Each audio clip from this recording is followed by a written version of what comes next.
What's really important about this invention is you have to know the structure of it in order to play it well.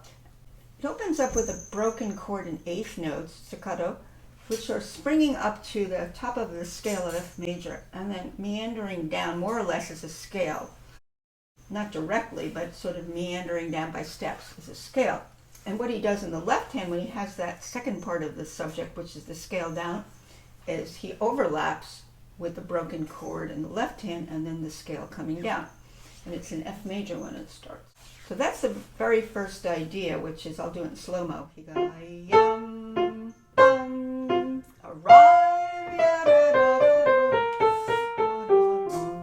Meanwhile, while you're playing that scale down, you're overlapping with the subject.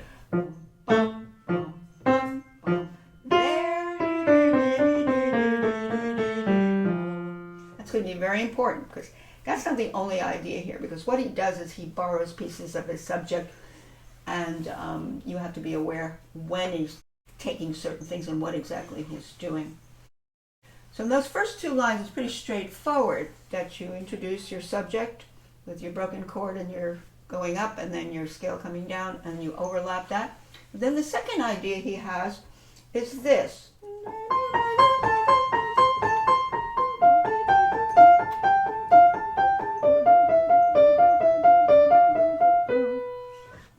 Which is a skip up, step down, step up pattern.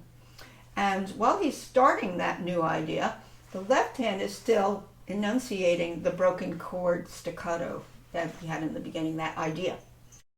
That's just worth one measure, because after he does that, the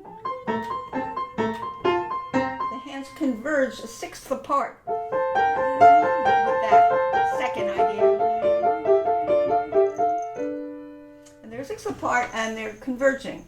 So they come together, and a lot of times in counterpoint you have the hands coming together with the same rhythm, and in this case a sixth apart.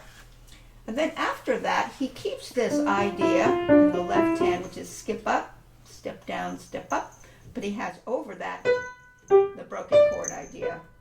Here's my cat. And then he has a piece of the scale in the next measure, but in a different key of C major. You'll recognize, which came from the second measure of the piece with the second part of the subject. But now he's gone into C major, he's taken away the B flat, and he's gone into C major.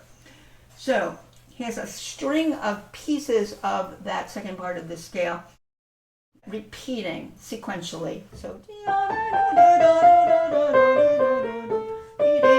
here's the C major,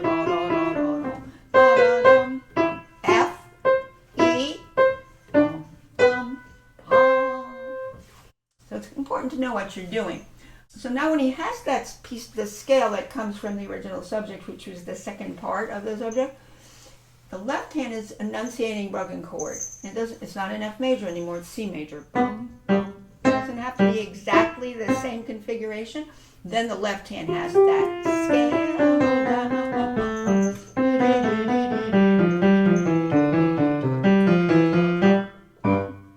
And then the next page is C major, completely the subject, as we heard it at the beginning. So let's see what that first page was.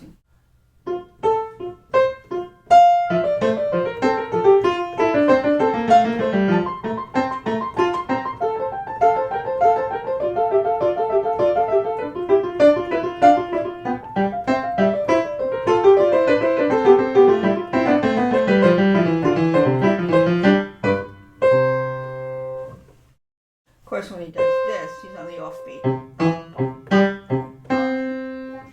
Now, this is very familiar. By the time he gets to the subject coming back, you recognize what you heard at the beginning.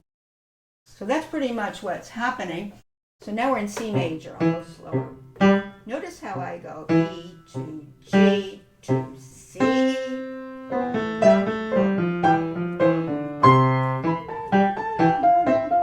Now something new.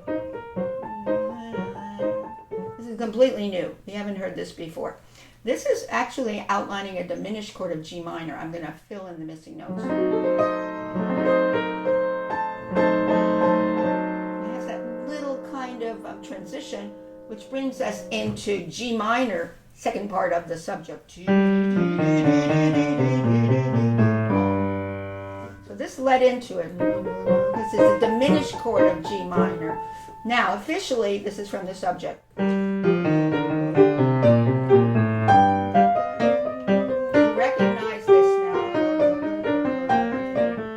This is different. Here again, this is a little interlude of a diminished chord. And this is a diminished chord now of not G minor, it's going to another key, a diminished chord of D minor. So the left hand is doing, now it looks like he flipped the counterpoint, because when I played this, in measure, whatever that is, I can't see the measure number, when I did this, it had the 16ths on top, and it had the 8ths on the bottom of the diminished chord. Now in another key's diminished chord, we're going to a D minor, he puts the 8ths on top, and he puts this broken idea. So he flipped the counterpoint. He put the 16ths now in the left, underscoring the diminished chord, now D minor, and he put the 8th notes of the diminished chord. Notice it's the root and the 7th of the diminished chord of D minor. If I fill it in, and it will go to that. We flip the counterpoint. And here he goes back to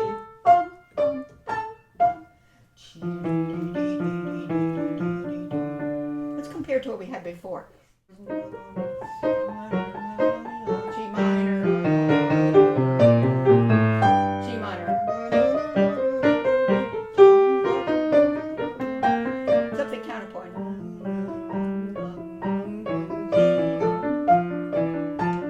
It's completely different now. Dominant of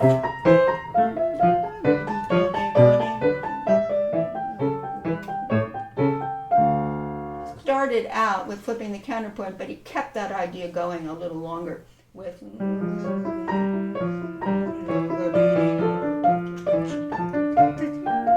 this is different.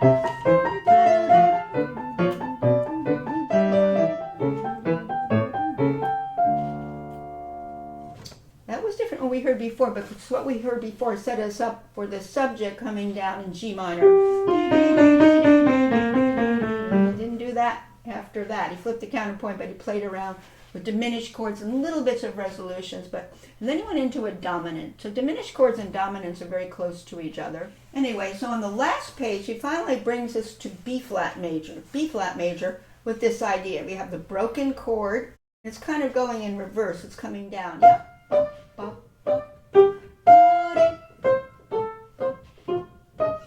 We're used to hearing it do this. We're used to hearing it go up. The last page, the third page, he's bringing it kind of down. The left hand is doing.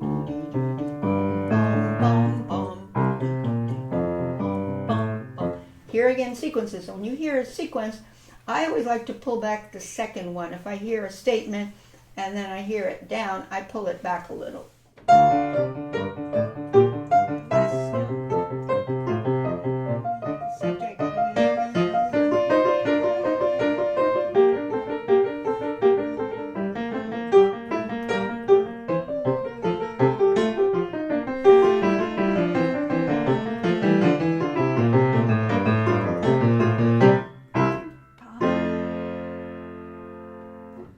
That kind of slow practice is really important. All the different ingredients of the subject, sequences, the rotations, pullbacks going forward.